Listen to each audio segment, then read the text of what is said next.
سفر پر جاتا ہے تو وہ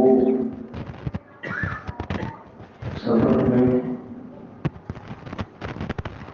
جو ضرورت کی چیزیں ہوتی ہیں وہ ساتھ میں لے کر جاتا ہے، زیادہ راہ ساتھ میں لے کر جاتا ہے تاکہ اس کا سفر اچھے سے طے ہو جائے اور وہ کسی موقع پر پریشان نہ ہو۔ ہم انسان اس دنیا میں ایک مسافر کی مانند ہیں، یہاں سفر کرنے آئے ہیں اور ایک مقصد طے کر کے جانا ہے۔ اب جس طرح ایک مسافر کے لیے ضرورت کی چیزیں ہوتی ہیں کہ تاکہ وہ اپنے مقصد سے ادھر ادھر دھیان نہ بھٹکائے، اس کو جو بھی ضرورتیں پیش آئیں وہ ساتھ لے کر جائے، تو اسی طرح ہم دنیا میں ایک مقصد لے کر آئے ہیں۔ وہ مقصد کیا ہے؟ اللہ کی عبادت، اور دوسرے الفاظ میں یوں کہتے ہیں کہ عمل کرنا ہے۔ اب اس عملی زندگی میں ہماری بھی ضروریات ہوتی ہیں کہ رہن سہن کی جگہ، اگر دور دراز سفر کرنا ہے تو اس کے لیے اچھی سواری، دیگر کاموں کو انجام دینے کے لیے دست و بازو کی شکل میں دوست، رشتہ دار۔ تو یہاں زندگی میں ایک بڑی ضرورت رزق بھی ہے انسان کی۔ وہ رزق ایسی چیز ہے کہ اس پر انسان کی کمر قائم ہے۔ اگر رزق ہے تو کمر سیدھی ہے، اگر رزق انسان کے پاس نہیں ہے یا بے برکتی ہے تو انسان کی کمر ٹوٹ جاتی ہے اور وہ اپنے کام کاج سے دھیان بھٹکا کر پھر رزق کے پیچھے ہی اپنے آپ کو کھپا دیتا ہے۔ تو رزق انسان کی ضروریات میں سے ایک بہت بڑی ضرورت ہے، اور اللہ تعالیٰ نے اس کا وعدہ بھی دیا ہے۔ اللہ کے نبی صلی اللہ علیہ وسلم کی حدیث ہے کہ ہر بندہ جب اپنی ماں کے پیٹ میں ہوتا ہے تو 4 مہینے جب اس پر گزر جاتے ہیں ماں کے پیٹ میں، تو اللہ تعالیٰ فرشتے کو بھیج کر اس کی تقدیر لکھواتا ہے کہ یہ نیک ہوگا یا بد کردار ہوگا، یہ کتنی عمر جیے گا۔ تو وہیں پر ایک چیز اللہ تعالیٰ یہ بھی لکھتا ہے کہ اس کا رزق بھی لکھ دو، اس کو کتنا ملے گا اور کیسے ملے گا۔ لیکن ایک بات کی ذہن میں رکھیں، اللہ نے لکھ تو ہر ایک کا رزق دیا ہے، لیکن اب ملنا کیسے ہے وہ بندے کی کوشش پر ہے، بندے کے اوپر ہے کہ وہ رزق کو حاصل کرنے کے لیے کوشش کرے۔ تو ہمارے یہاں 2 قسم کی انتہا پسندی ہے، 2 قسم کی انتہا پسندی، شدت پسندی ہے۔ کچھ لوگ اللہ پر توکل کے نام پر اپنے آپ کو دھوکہ دے کر ایسے بیٹھ جاتے ہیں کہ کماتے بھی نہیں ہیں، ایسے لوگ کماتے بھی نہیں ہیں، اور پھر ایسے لوگوں کی عادت خراب ہو جاتی ہے کہ ایک بار اگر کسی سے مانگ لیا مدد کے طور پر یا قرض کے طور پر اور آسانی سے اگر مل گیا تو اب اس بندے کے اندر کام کی صلاحیت ختم ہو جاتی ہے، اس طرف اس کی توجہ نہیں رہتی کہ چلو میں محنت کروں، خودداری پیدا کروں اپنے اندر اور اپنے ہاتھ سے کام کاج کر کے اپنی زندگی اور اپنے بچوں کی زندگی کا خیال کروں۔ پھر یہ جو انتہا پسندی ہے نا بندے کو دوسرے الفاظ میں ہر آرام بنا دیتی ہے۔ اب کسی سے مانگ لیا مل گیا، ٹھیک ہے 2-4 باتیں سن لے گا، پھر عزت بھی چلی جاتی ہے۔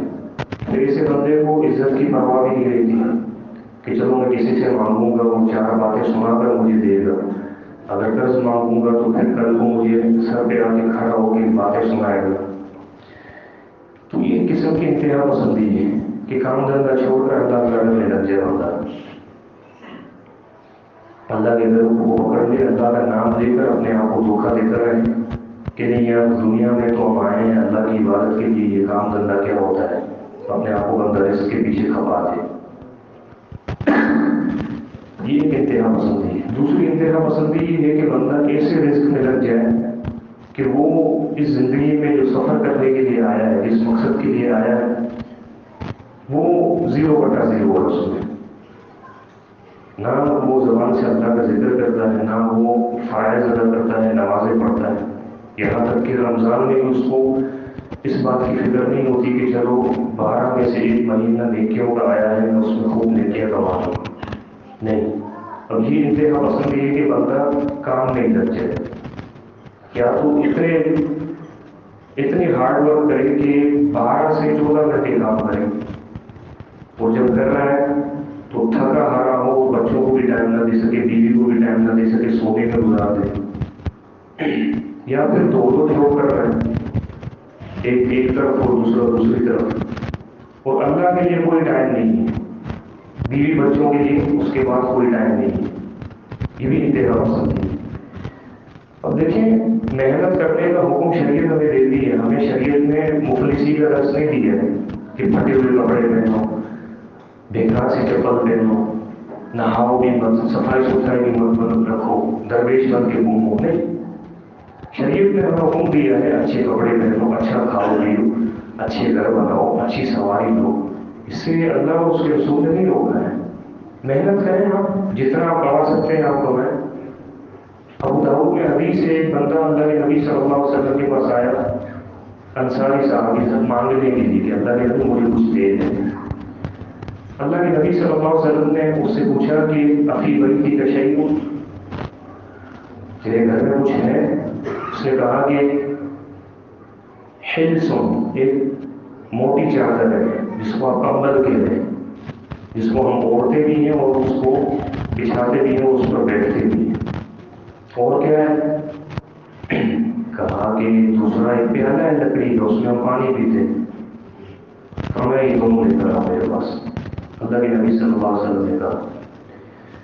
وہ انصاری صحابی یہ دونوں چیزیں لے کر آیا. اللہ کے نبی صلی اللہ علیہ وسلم نے وہاں جو لوگ بیٹھے ہوئے تھے ان سے کہا کہ تم میں سے کون یہ مجھ سے خریدے گا دو چیزیں؟ ایک بندے نے کہا کہ میں 1 درہم میں خریدوں گا.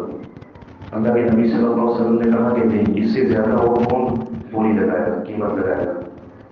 دوسرے صحابی نے کہا کہ میں 2 درہم میں یہ 2 چیزیں دیتا ہوں. اللہ کے نبی صلی اللہ علیہ وسلم نے اس کو دے دی. جب دے دی تو اس نے 2 درہم دیے. اللہ کے نبی صلی اللہ علیہ وسلم نے اس انصاری صحابی کو کہا 1 درہم سے کھانا لو، اپنے گھر والوں کو دے کر آؤ، دوسرے درہم سے کلہاڑی لے آؤ. کلہاڑی کا جو منہ ہوتا ہے، لوہے کا جو حصہ ہوتا ہے جس سے درخت وغیرہ کاٹتے ہیں، وہ لے کر آؤ. وہ لے کر آیا. اس کے بعد اللہ کے نبی صلی اللہ علیہ وسلم نے اپنے ہاتھ مبارک سے ایک لکڑی کا دستہ اس میں پھنسایا، اس کو رسی سے باندھا، اس کو دیا کہ یہ ہاتھ میں پکڑو اور شاباش ابھی یہاں سے جاؤ اور 15 دن تک مجھے نظر نہیں آنا تھا. لکڑیاں اٹھاؤ، لکڑیاں کاٹو، اس کو مارکیٹ میں بیچو، اور جو رقم ملے پھر میرے پاس لے کر آنا. 15 دن کے بعد میرے پاس آنا، ادھر ادھر بھٹکتے نظر نہیں آنا. وہ 15 دن کے بعد لکڑیاں بیچتا رہا، 10 درہم لے کر آیا. اور اس کے 10 درہم کے اس نے کپڑے بھی خریدے اور کھانا بھی خریدا. اللہ کے نبی صلی اللہ علیہ وسلم کے پاس آیا 15 دن کے بعد. اللہ کے نبی صلی اللہ علیہ وسلم نے پھر اس کو سمجھایا کہ یہ تیرے لیے بہتر ہے، تو جو محنت کر کے آیا ہے، اس بات سے کہ تو سوال کرے، لوگوں سے مانگتا پھرے، اور قیامت کے دن آئے تو تیرے چہرے پر داغ ہو. کیونکہ جو بندہ لوگوں سے مانگنے کی عادت بنا لیتا ہے، اپنا پیشہ بنا لیتا ہے، تو قیامت کے دن ایک حدیث میں یہ بھی ہے کہ اس حال میں آئے گا تو اس کے چہرے پر بوجھ نہیں ہوگا، صرف ہڈیاں ہوں گی. تو یہ کیا کم سزا ہے بندے کی ذلت کے لیے قیامت کے دن جب پوری مخلوق آپ کو دیکھ رہی ہو. اللہ تعالیٰ ہمیں ایسی حرکتوں سے محفوظ رکھے. تو شریعت تو محنت کرنے کا حکم دیتی ہے کہ محنت کرو، محنت کر کے کماؤ، کھاؤ، دوسروں کے آنسوؤں پر مت پڑو کہ دوسروں پر آپ رعایت کر رہے ہو، اعتماد کر رہے ہو، کسی سے مانگ لوں گا تو مل جائیں گے تو گزر بسر کر لوں گا. نہیں، اب محنت کریں. اب اس محنت میں بھی درمیانہ روی ہونی چاہیے. آپ کو ایک مقدار کی بھی پابندی کرنی شریعت کے، آپ تھوڑا سا کمائیں. ہاں، یہ ضرور کہا ہے کہ وہ شخص، جامع ترمذی کی حدیث ہے، وہ شخص بڑا خوش نصیب ہے جس کو اسلام کی ہدایت ملی ہوئی ہے، یعنی وہ عمل کی زندگی میں اچھا ہے، وہ اپنی ذمہ داری پوری کر رہا ہے، اللہ کو اس کے حق دے رہا ہے، اور اس کے ساتھ ساتھ اس کو اللہ نے اتنا رزق دیا ہے کہ اس کو کسی سے مانگنے کی ضرورت نہیں پڑتی. یہ بندہ خوش نصیب ہے، اس بندے کے لیے خوشخبری ہے، یہ ترمذی کی حدیث۔ اب ایک بندہ جب لگ ہی جائے گا کمانے میں تو پھر اس کی بھوک کبھی بھی نہیں مٹے گی۔ اللہ کے نبی صلی اللہ علیہ وسلم نے فرمایا جامع ترمذی میں کہ من کانت الآخرۃ ہمہ، جس بندے کی فکر آخرت ہو، جس کو ٹینشن ہو اور اس ٹینشن میں وہ آخرت کی تیاری بھی کرتا ہو، دنیا کے معاملات بھی دیکھ رہا ہے، آخرت کی طرف بھی نظر ہے، اللہ تعالیٰ اس کے بکھرے کام سمیٹ دے گا۔ اللہ کے نبی صلی اللہ علیہ وسلم نے فرمایا اس کی زندگی میں جو ٹینشنیں ہوں گی، جو ایک الجھاؤ ہوگا، ایک کنفیوژن ہوگی، اللہ تعالیٰ باریک بینی سے غیر محسوس طریقے سے اس کے معاملات سمیٹتا جائے گا، اس کے معاملات درست کرتا جائے گا۔ جو بندہ اللہ کو اس کے حق دے، آخرت کی تیاری کرے، اور ہوگا کیا، وَأَتَتْهُ الدُّنْيَا وَهِيَ رَاغِمَةٌ، اس کو دنیا بھی ملے گی، اللہ تعالیٰ اس کو دنیا بھی دیتا رہے گا۔ لیکن اس کے مقابلے میں وہ بندہ کہ وَمَنْ كَانَتِ الدُّنْيَا هَمَّهُ جَعَلَ اللَّهُ فَقْرَهُ بَيْنَ عَيْنَيْهِ، کہ جس بندے کی ٹینشن صرف دنیا کہ یار مہنگائی بہت ہے، پورت نہیں ہوتی، یہ نہیں ہوتا، وہ نہیں ہوتا، جو کچھ بھی ایکس وائی زیڈ، وہ بندہ کھپا دے اپنے آپ کو چور کر دے، یعنی تھکا دے اپنے آپ کو کمانے میں، وہ ایسے بندے کے آنکھوں کے سامنے اللہ تعالیٰ غریبی کی روک دیتا ہے، غریبی کو، یعنی اس کو ہر وقت یہ نہیں نظر آتا ہے کہ کم ہے، جتنا مل رہا ہے وہ کم ہے، وہ وفر شملہ ہو، اور اللہ تعالیٰ پھر اس کے معاملات بکھیر دے گا، اس کے معاملات جو ہے وہ الجھتے رہیں گی زندگی میں غیر محسوس طریقے سے، بھلے ٹائم لگے اس کو، لیکن اگر اسی روش پر وہ گامزن رہا تو آگے جا کے اس کی زندگی کنفیوژن کا شکار ہو جائے گی۔ اور ہوگا کیا، وہ بندہ چاہے اپنے آپ کو کتنا ہی کھپا دے، کتنی ہی جاب کر لے، کتنا ہی ہارڈ ورک کر لے، اس کو اتنی ہی دنیا ملے گی کہ ماں کو دیر الگ ہو، جتنی اس کی تقدیر میں لکھی ہوئی ہے، کتنا ہی ایڑی چوٹی پر زور لگا لے بندہ۔ تو یہ بھی ایکسٹریم نہیں ہونا چاہیے، انتہا پسند نہیں ہونی چاہیے، یہاں پر بھی انتہا پسندی کہ بندہ اپنے آپ کو اس میں کھپا دے۔ مسئلہ کیا ہے؟ مسئلہ یہ ہے کہ دیکھیں یہ رزق جو ہماری ضرورت ہے، ہم نے صرف یہ سمجھا ہے کہ مال کمانا ہے، مال آ جائے، حالانکہ رزق کا معنی یہ ہے کہ اللہ کی طرف سے ہر دی ہوئی چیز رزق ہے، لیکن ہم اپنے آپ کو صرف ایک چیز حاصل کرنے میں کھپا دیتے ہیں۔ رزق بہت سی، اولاد رزق ہے، ماں باپ بھی رزق ہے، ایمان کی دولت بھی رزق ہے، یہ ساری چیزیں اپنی جگہ پہ، لیکن دیکھیں معاشرے میں جینے کے لیے میں آپ کو صرف 3 چیزیں بتاتا ہوں۔ رزق میں 3 چیزیں آپ حاصل کرنے کی کوشش کریں۔ ایک مال، جو کہ ہر بندہ کر رہا ہے، ہر بندہ اس کے لیے کوشش کر رہا ہے، اپنی طاقت کے مطابق ایڑی چوٹی پر زور لگ رہا ہے، لیکن اس کے علاوہ جو سوشل ویلتھ ہے یہ بھی رزق ہے۔ آپ کا معاشرے میں ایک امیج، معاشرے میں، دوستوں میں، رشتہ داروں میں، گھر والوں میں، خاندان میں آپ کا اسٹیٹس، یہ بھی اللہ کی طرف سے رزق ہے۔ دوسرا، آپ کا قلبی اطمینان، آپ کا قلبی سکون، یہ بھی رزق ہے۔ صرف مال رزق نہیں ہے، بلکہ اس کے ساتھ یہ 2 چیزیں بھی حاصل کریں گے، آپ کرنے کی کوشش کریں گے۔ اور یہ کس طرح ہوگا کہ جب آپ مال کمانے میں ایک طرز عمل اختیار کریں گے، جب وہ طرز عمل آپ اختیار کریں گے تو اللہ تعالیٰ آپ کو سوشل ویلتھ بھی دے گا، معاشرے میں ایک اسٹیٹس بھی دے گا، اللہ عزت سے نوازے گا، اور ایک قلبی اطمینان بھی اللہ دے گا، ایک قلبی اطمینان، قلبی سکون بھی دے گا۔ وہ کیا ہے کہ آپ کمائیں، آپ لاکھوں کمائیں، آپ کروڑوں کمائیں، آپ بزنس کی بزنس کھڑی کر دیں، آپ کے پاس مال وافر مقدار میں آ جائے، لیکن آپ اس میں صرف یہ روش اختیار کریں کہ جتنا ہو سکے، جتنا اللہ نے آپ کو طاقت دی ہے، جیسے آپ کما رہے ہیں خوب محنت کر کے، جتنی ایفرٹ کوشش وہاں پہ کر رہے ہیں آپ، یہی کوشش آپ بندوں کی مدد میں کرنے میں لگا دیں، آپ جو سفید پوش ہیں، جو پریشان حال ہیں، جتنی آپ کمانے میں محنت کر رہے ہیں اسی کے بقدر آپ دوسروں کی مدد کرنے میں اپنے آپ کو کھپا دیں۔ ایسے ایسے آپ اپنے نیکیوں کے اکاؤنٹ کھول دیں کہ آپ کے بائیں ہاتھ کو بھی پتہ نہ ہو. وہ کہتے ہیں نا کہ آپ کے فرشتوں کو بھی پتہ نہ ہو. ایسے ایسے اکاؤنٹ آپ کھول دیں بندوں کی مدد کر دیں. اس سے آپ کو اللہ سوشل ویلتھ بھی دے گا. لوگوں کے درمیان آپ کا تبصرہ خیر ہو. اور یہ جو اسٹیٹس ہوتا ہے، ایک عزت ہوتی ہے، تبصرہ خیر جو ہوتا ہے لوگوں میں، یہ اللہ کے نزدیک اللہ کے میزان میں حیثیت رکھتی ہے. یہ گواہیاں، یہ تبصرے کہ ایک بندے کے بارے میں معاشرہ اچھی گواہی دے کہ یہ بندہ لوگوں کے بڑے کام آنے والا ہے، یہ لوگوں کی بڑی مدد کرتا ہے. تو اللہ کے نزدیک یہ گواہیاں بہت وزن رکھتی ہیں. وہ اس سے آپ کی بخشش بھی ہو سکتی ہے. وہ ایک حدیث آپ کو یاد ہوگی صحیح بخاری میں، ایک بندہ لوگوں کو قرض دیتا تھا. جب وہ کوئی ایسا بندہ کہ جو قرض ادائیگی کی طاقت نہیں رکھتا، تو اپنے وہ وزراء کو کہتا، اپنے ورکرز کو کہتا کہ جو بھی بندہ اگر مہلت مانگتا ہے اس کو مہلت دے دو، اگر کوئی بندہ طاقت نہیں رکھتا تو اس کو معاف کر دو. جب وہ بندہ مر گیا تو اللہ کے نزدیک جب اس کی پیشی ہوئی تو کہا گیا کہ کیا نیکی ہے؟ فرمایا نیکی تو کچھ بھی نہیں ہے سوائے اس کے کہ میں اللہ کے بندوں کو معاف کر دیتا تھا ان کی مدد کر کے. اللہ تعالیٰ نے اس کو کہا کہ معاف کر دو، معاف کرنا تو میرا کام ہے، معاف تو میں بھی کرتا ہوں.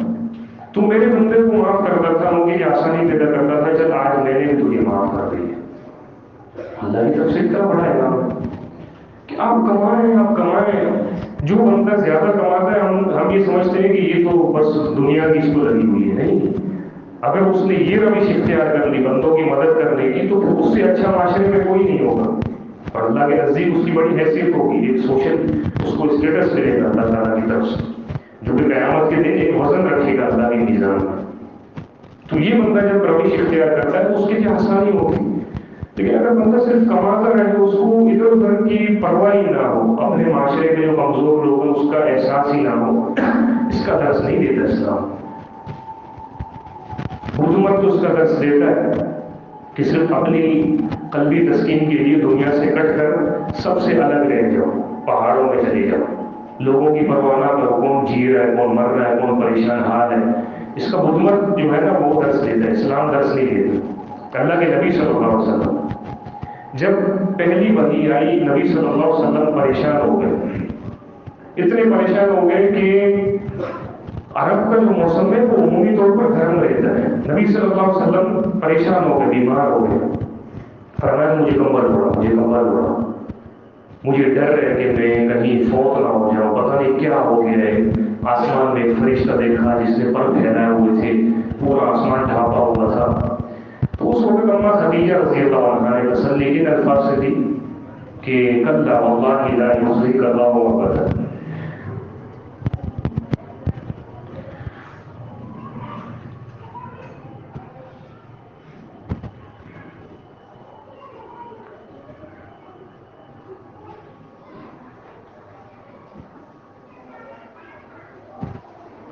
اللہ کی قسم اللہ کو بھی ضائع نہیں کرے گا.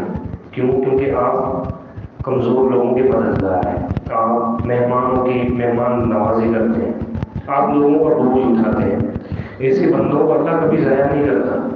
آپ کیوں ڈر رہے ہیں؟ کبھی بھی اللہ آپ کو رسوا نہیں کرے گا. تو یہ 40 سال کا ایک اسٹیٹس تھا اللہ کے نبی صلی اللہ علیہ وسلم کا. لوگ گواہیاں دیتے تھے. جب پہاڑ پر کھڑے ہو کر اعلان کیا کہ میں اگر تمہیں خبر دوں کہ پیچھے سے لشکر آ رہا ہے تم پر حملہ کرے گا تو تم میری بات مانو گی؟ لوگوں نے کہا کہ آپ سچے ہیں، آپ امانت دار ہیں، کبھی آپ نے ہم سے دھوکہ نہیں کیا، جھوٹ نہیں بولا، کبھی ہم سے دغا نہیں کیا، آپ نے ہمیشہ لوگوں کے ساتھ اچھائی کی، اچھا رویہ اختیار کیا. تو یہ ایک اسٹیٹس تھا، یہ گواہیاں تھی لوگوں کی. اور یہ کب آتی ہیں گواہیاں؟ جب آپ لوگوں کے ساتھ اچھا سلوک کرتے ہیں. اور یہی اصل میں سیلف سیٹسفیکشن ہے، قلبی اطمینان ہے، ایک دلی سکون ہے.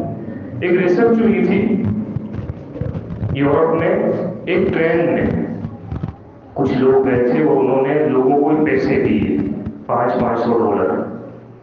تو لوگ خوش ہو گئے. لیکن جو تحقیق کرنے کے لیے آئے تھے انہوں نے کہا کہ یہ ہم آپ کو اپنے لیے نہیں دے رہے ہیں، یہ آپ جا کے آگے جو بھی آپ کو غریب، جو بھی آپ کو ضرورت مند ملے اس کو دے دے رہے ہیں. اس کے بعد آپ لوگوں نے واپس ہمارے پاس آنا ہے. یہ ایک ریسرچ ہوئی تھی. لوگوں نے کیا کیا کہ وہ $500 جس کو بھی آگے کوئی ضرورت مند ملا اس کو دیتے گئے. پھر اس کے بعد جب وہ ریسرچ کرنے والی ٹیم آئی تھی ان کے پاس وہ لوگ آئے تو ان سے پوچھا کہ آپ کیا فیل کر رہے ہیں. انہوں نے کہا کہ ہم ایک عجیب سا فیل کر رہے ہیں، یعنی ایک قلبی سکون مل رہا ہے کہ یار ہاں میں نے کسی کی مدد کی ہے. تو یہ جب آپ مثال کے طور پر کماتے کماتے لوگوں کی مدد کریں گے، اس سے آپ کو اللہ تعالیٰ اچھا امیج بھی دے گا اور دل کا ایک اطمینان بھی دے گا.